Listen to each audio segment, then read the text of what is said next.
साई राम हमारा, साई राम हमारा। हिंदू मुस्लिम सिख ईसाई सबका पालनहारा, हिंदू मुस्लिम सिख ईसाई सबका पालनहारा।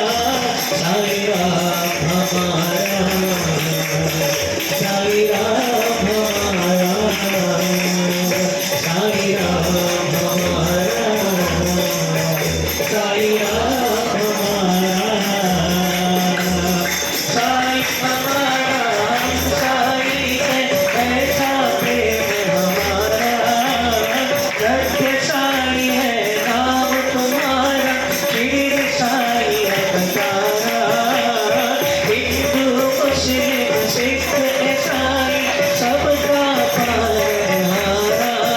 साई राम हमारा, साई राम हमारा, साई राम हमारा, साई राम हमारा, साई राम हमारा,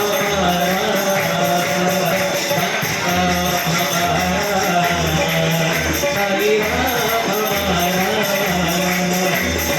राम हमारा, साई राम हमारा।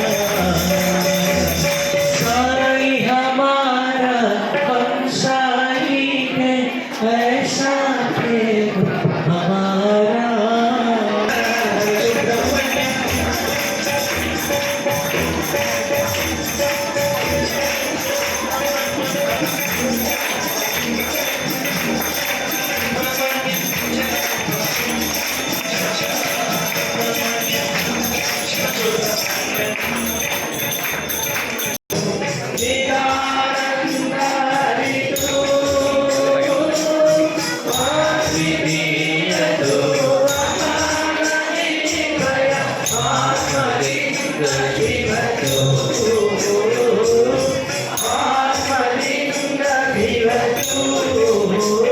साई आत्मलिंग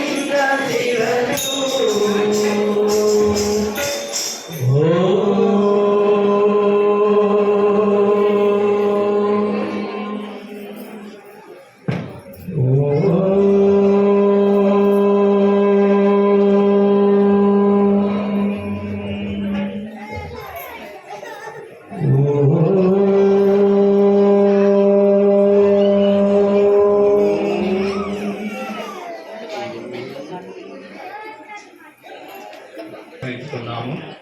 మరి నెక్స్ట్ ఇయర్ నవంబర్ 2025లో స్వామి 100వ జన్మదిన వేడుకలు ఉంటాయి. అంటే ఇవన్నీ కూడా మనం ఇప్పటి నుంచినే స్వామి శత జయంతి వేడుకలు మనం నిర్వహించుకుంటున్నాం. ఇవన్నీ కూడా స్వామి శత జయంతి ఉత్సవాల్లోకి వస్తాయన్నమాట. ఇప్పుడు మనం భగవంతుడు అవతారం తీసుకొని వచ్చినప్పుడు భగవంతుడికి సమకాలీనంగా ఉండడము మనం ఎన్నో జన్మల పుణ్యఫలం వల్ల సమకాలీనంగా వచ్చాం. అంటే ఎంతో గొప్ప అదృష్టవంతంగా తెలియజేస్తున్నాం. మరి ఇప్పుడు స్వామి యొక్క శత జయంతి ఉత్సవాల్లో కూడా మనం పాల్గొనడము మరెంతో గొప్ప అదృష్టం. అంటే భగవంతుడు మనకు ఇచ్చినటువంటి ఈ గొప్ప అవకాశాన్ని మనము సద్వినియోగం చేసుకోవాలి. అది ఎలా సద్వినియోగం చేసుకోవాలంటే స్వామి చెప్పారు, నేను కాదు ముఖ్యము, నాకంటే నా బోధనలు ముఖ్యము అన్నారు. అంటే మనం స్వామి చెప్పిన బోధనలు ఆచరణలో పెట్టాలి. అప్పుడే మనకు భగవంతుడు ఇచ్చినటువంటి ఈ గొప్ప అదృష్టాన్ని సద్వినియోగం చేసుకున్న వాడు అవుతామని. కాబట్టి మనమేదో స్వామి కార్యక్రమాల్లో పాల్గొంటున్నాం, భజనల్లో పాల్గొంటున్నాం, కానీ మరి ఇందాక చక్కగా స్వామి యొక్క చేసుకోవాలి, మన హృదయాన్ని పవిత్రం చేసుకోవాలి. స్వామి చెప్పినట్లు మంచి గుణాలను అలవాటు చేసుకొని మనం ఏంటంటే మనలో పరివర్తన రావాలి. అది ముఖ్యం. ఇక్కడ మరి వచ్చామంటే కార్యక్రమాల్లో పాల్గొన్నాం, వెళుతున్నామంటే అది కాదు. స్వామి ముఖ్యంగా మనకేం చెప్పాడంటే, నా బోధనలను ఆచరణలో పెట్టుకోండి, మీలో పరివర్తన రావాలని చెప్పాడు. కాబట్టి మనము ఈ శత జయంతి ఉత్సవాలు ఇంకా మనకు నెక్స్ట్ నవంబర్ 23 దాకా అంటే సంవత్సరం రోజులు ఉంది కాబట్టి మనం స్వామి లీలలు మిగతావన్నీ చెప్పుకుంటున్నాం. ఇంకా మనకు చాలు. స్వామి భగవంతుడని మనం తెలుసుకోవాలి. మనం లీలలు ఎందుకు చెప్పుకుంటున్నాం? భగవంతుడే అని చెప్పుకోవడానికి. అంటే భగవంతుడు అవతారం తీసుకొని వచ్చి అవతారం చాలించి వెళ్ళిపోయాడు. 13 years అయిపోయింది.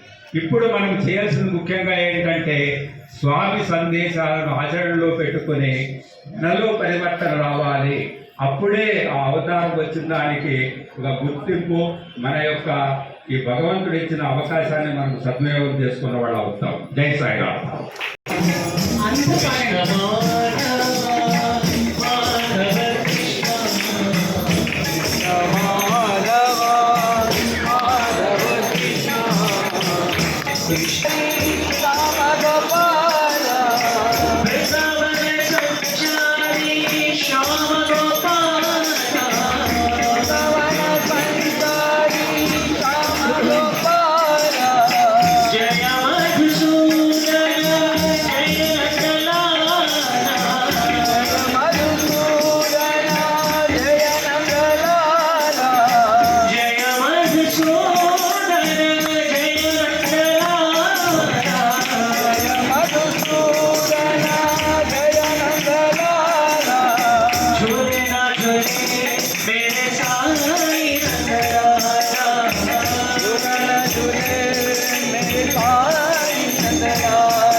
Yeah.